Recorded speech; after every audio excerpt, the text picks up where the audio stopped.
abrindo seu microfone aí, Cauê, quando você quiser. Tá bom. Boa noite, irmãos. Boa noite a todos. Vamos fazer uma oração para começar o devocional.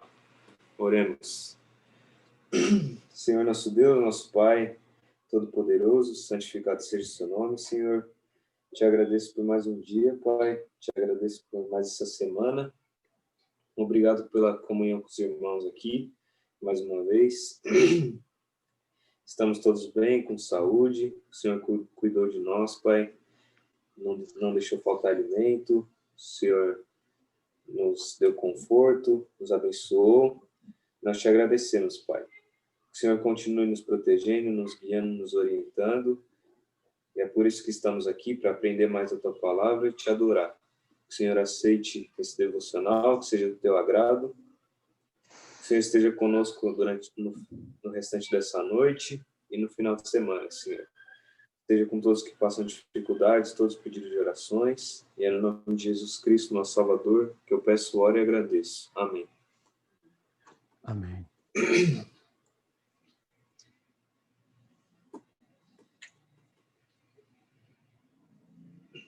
Cantemos.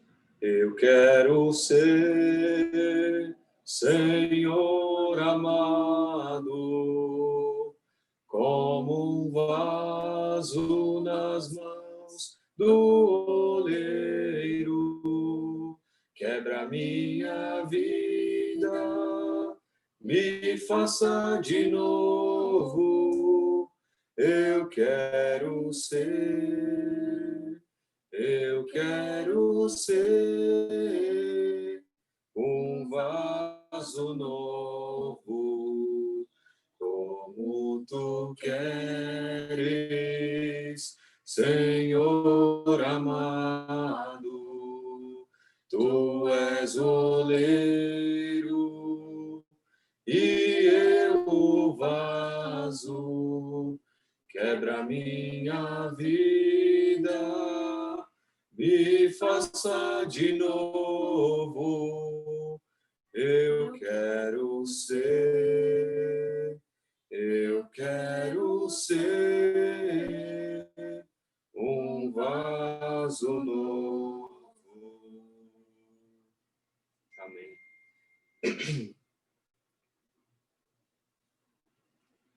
Cante, amém, amém, alegre-se, amém, amém. Glória a Deus, amém, amém. Cante, amém, amém, alegre-se, amém, amém. Glória a Deus, amém, amém. Quando o Senhor voltar outra vez, que o povo cante, amém, amém. Quando o Senhor voltar outra vez, que o povo cante, amém, amém. Cante, amém, amém. Cante, amém, amém.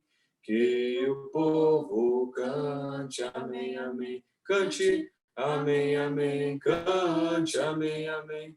Que o povo cante, amém, amém. Amém.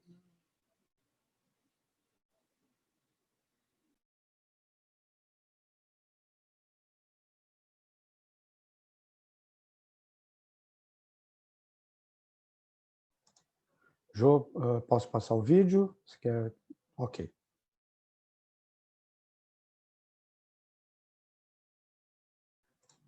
Só um instantinho. Estou colocando a tela toda aqui, já deixar no ponto. Vou começar o compartilhamento. Compartilhar o som, otimizar.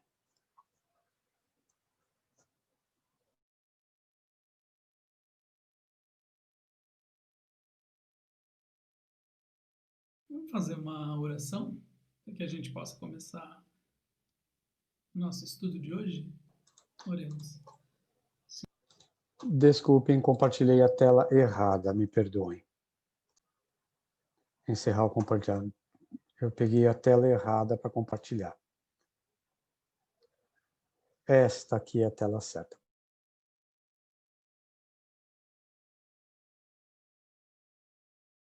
Vamos fazer uma oração para que a gente possa começar o nosso estudo de hoje? Oremos.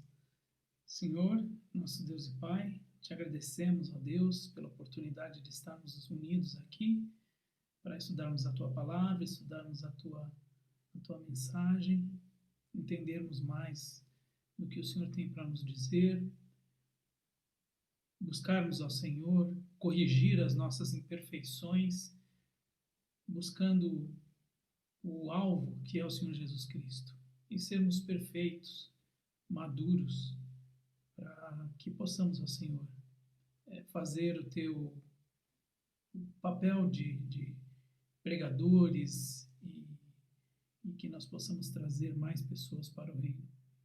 É o que nós te pedimos e desde já te agradecemos.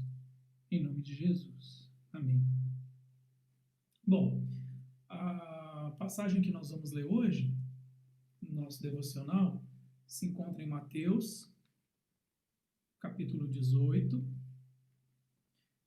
a partir do versículo 21. E ela diz o seguinte: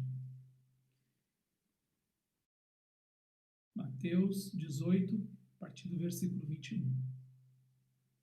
Então Pedro, aproximando-se, perguntou a Jesus: Senhor, até quantas vezes meu irmão pecará contra mim que eu lhe perdoe? Até 7 vezes? Jesus respondeu: Não digo a você que perdoe até 7 vezes, mas até 70 vezes 7. Por isso, o reino dos céus é semelhante a um rei que resolveu ajustar contas com seus servos. E passando a fazê-lo, trouxeram-lhe um que lhe devia 10.000 talentos. Não tendo ele, porém, com que pagar, o senhor desse servo ordenou que fossem vendidos ele, a mulher, os filhos e tudo o que possuía, e que assim a dívida fosse paga. Então o servo, caindo aos pés dele, implorava: Tenha paciência comigo e pagarei tudo ao Senhor. E o senhor daquele servo, compadecendo-se, mandou embora e perdoou-lhe a dívida. Saindo, porém, aquele servo encontrou um dos seus conservos, que lhe devia 100 denários. Agarrando-o, começou a sufocá-lo, dizendo: Pague-me o que você me deve. Então o seu conservo, caindo aos pés dele, pedia: Tenha paciência comigo e pagarei tudo a você. Ele, porém, não quis. Pelo contrário, foi e lançou na prisão até que saldasse a dívida. Vendo os seus companheiros o que havia acontecido, ficaram muito tristes e foram relatar ao seu senhor tudo o que havia acontecido. Então o senhor, chamando aquele servo, lhe disse: Servo malvado, eu lhe perdoei aquela dívida porque você me implorou. Será que você também não devia ter compaixão do seu conservo, assim como eu tive compaixão de você? E, indignando-se, o Senhor entregou aquele servo aos carrascos, até que lhe pagasse toda a dívida. Assim também o meu Pai, que está no céu, fará com você, se do íntimo não perdoarem cada um a seu irmão. Vocês já devem ter ouvido aquela frase, né? Política, religião, futebol não se discutem. Mas por que é que política, religião e futebol a gente não pode discutir? Por que é que alguns assuntos eles trazem, assim, despertam paixões e discussões tão acaloradas? É engraçado, né, que ninguém discute sobre sua cor favorita. Não, eu gosto de preto. Imagina, preto, aquela cor escura. Não, eu prefiro azul, azul a cor do céu. Não, amarelo, amarelo que é a cor do ouro. Ninguém discute sobre isso. Mas as pessoas discutem sobre partidos políticos, as pessoas discutem sobre o meu candidato é o melhor, o meu candidato é mais honesto. As pessoas elas discutem até sobre time de futebol. Seu time é ruim, o meu time aqui é o bom.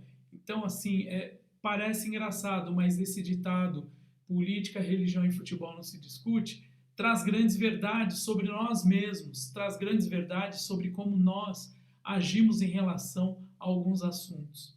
Ultimamente, em relação à questão da política, eu tenho visto como pessoas têm ficado nervosas e essas discussões acerca de política, elas têm sido tão polarizadas, e quando eu falo polarizadas é assim, um cara pensa e está no Polo Norte e o outro está no Polo Sul. Eu acho que é bem isso a história do polarizado, né?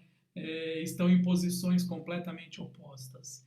E tem gente que até acaba perdendo a amizade. Eu tenho 2 amigos de faculdade. Olha, nós temos uma amizade assim que é de mais de 30 anos. E são, dentro do período de faculdade, eram meus 2 melhores amigos. Esses 2, por conta de opiniões políticas diversas, pararam de conversar. Eles não estão mais conversando, eles não estão mais falando, eles não estão mais tendo contato um com o outro. E recentemente um deles pediu para que eu pudesse fazer uma intermediação para que eles pudessem voltar a conversar. Eu acho assim muito esquisito que a gente coloque coisas e as opiniões, e são coisas que são até muito pessoais, porque parece que você está sendo ofendido. A impressão que me dá é que parece que a pessoa que discorda de você está te ofendendo profundamente. Está te ofendendo de uma maneira que assim, que isso não tem perdão, isso não tem como eu voltar atrás e perdoar essa pessoa. Agora, o que isso tem a ver com a passagem que eu li agora, sobre o servo que foi perdoado pelo Senhor e em seguida não conseguiu perdoar o outro? Primeiro, assim, pensando no contexto dessa passagem, a gente vê assim que a questão envolvida aqui é uma questão de dívida financeira. Então, quando a gente vê nessa passagem que o servo devia ao seu senhor 10.000 talentos, não sei se vocês têm noção do quanto significa isso, 10.000 talentos. Cada talento representa mais ou menos uns 36 quilos de prata.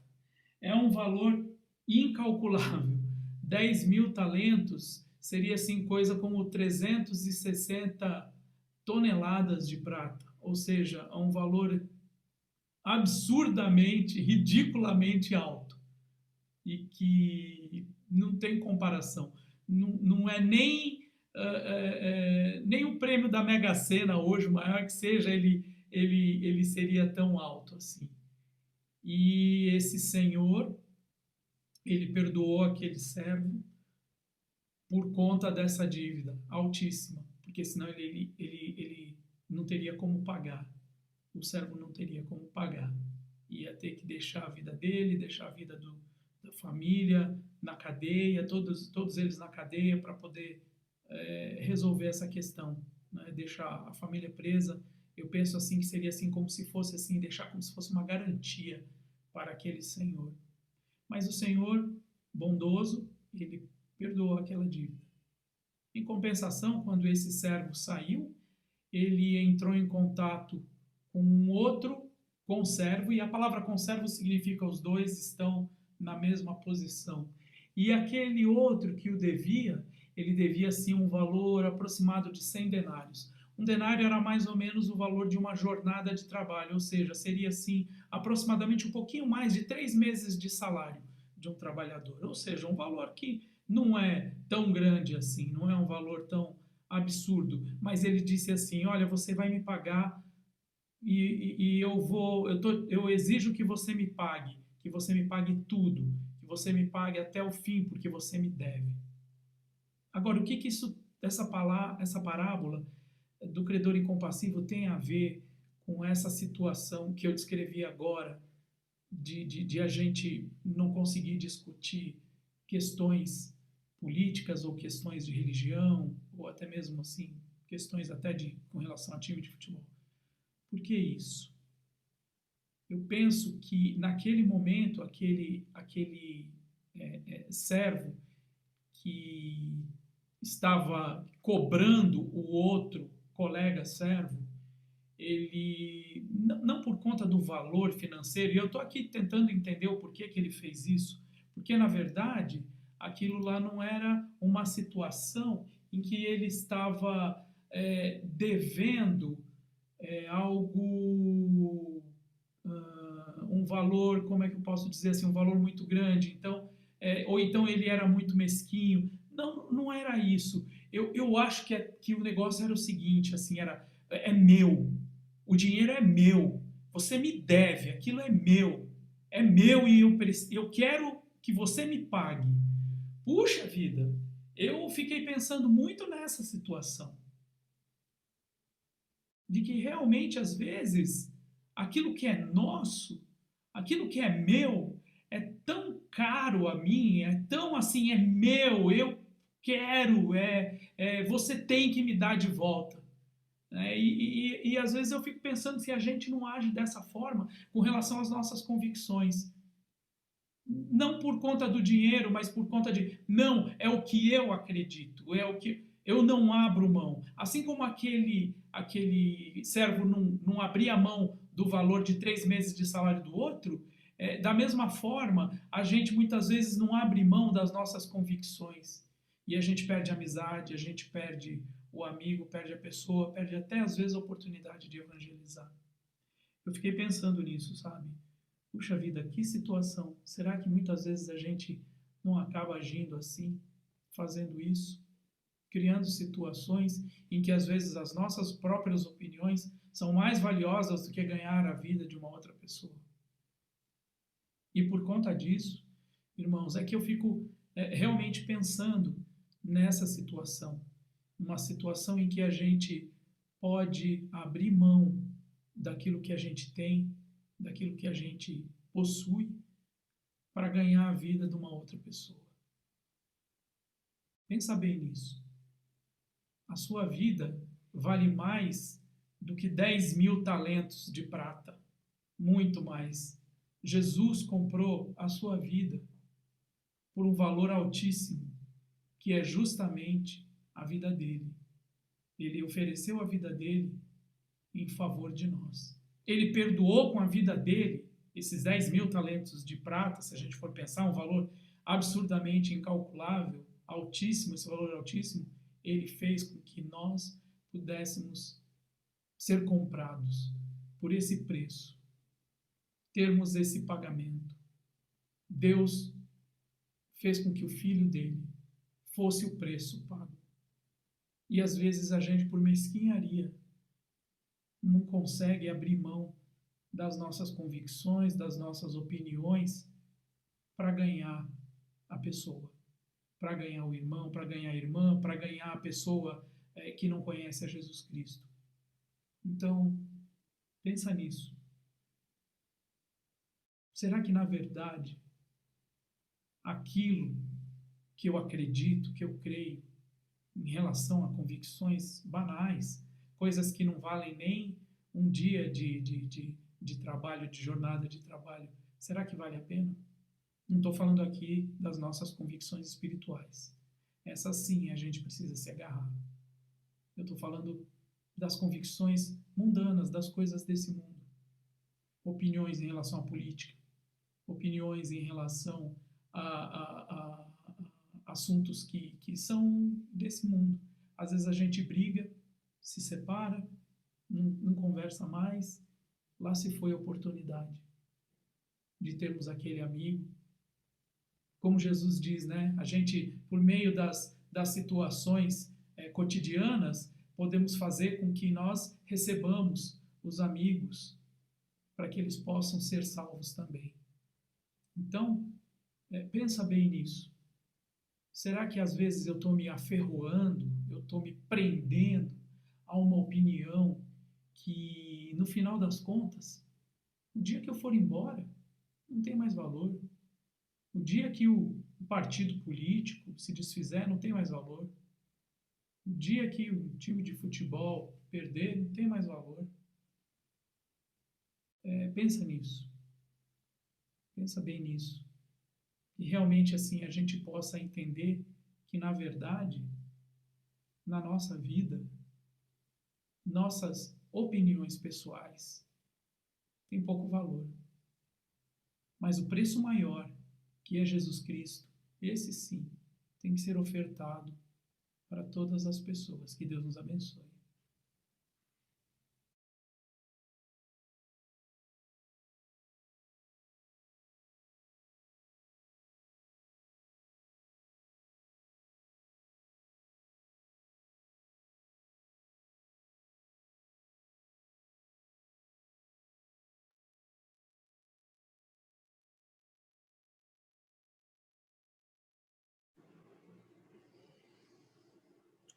Vamos cantar o último hino dessa noite, depois vamos ter a oração final.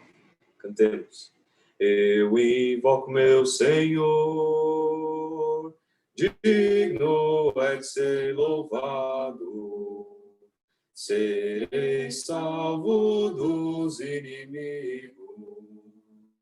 Senhor, vive, bendito seja a rocha, exaltado seja o nome do meu Salvador.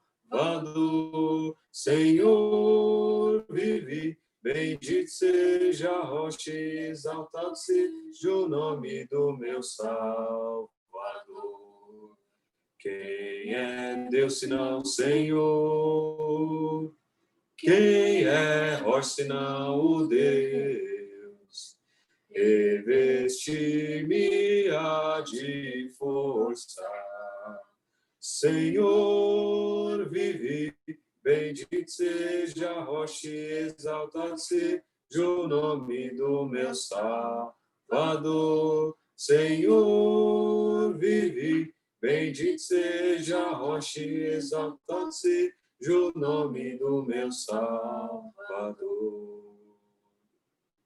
Amém.